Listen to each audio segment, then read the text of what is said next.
శ్రీ సత్యసాయి జిల్లా కదిరి పట్టణంలో నకిలీ నోట్లు కలకలం సృష్టించాయి. పశువుల మార్కెట్లో గొర్రెల కాపలకు నకిలీ నోట్లను ముట్టజెప్పి గొర్రెలను పొట్టేలను కేటుగాలు తీసుకెళ్లారు. ఆ డబ్బును ఇతరులకు తరలిస్తూ ఉండగా వారు నకిలీ నోట్లుగా గుర్తించారు. దీంతో గొర్రెల వ్యాపారస్తులు ఒక్కసారిగా అవాక్కయ్యారు.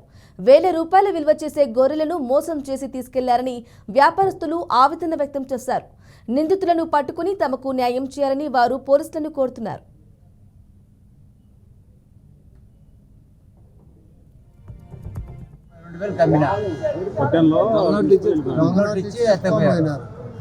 మొబ్బు కనుక్కోలేక దొంగనోటి ఇచ్చి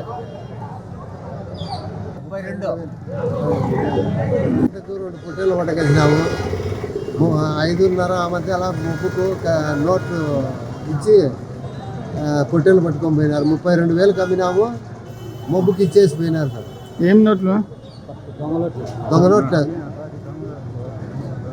ఎవరు మీది? ముదుగుప్ప మాది. అనుకుంటాం కదా.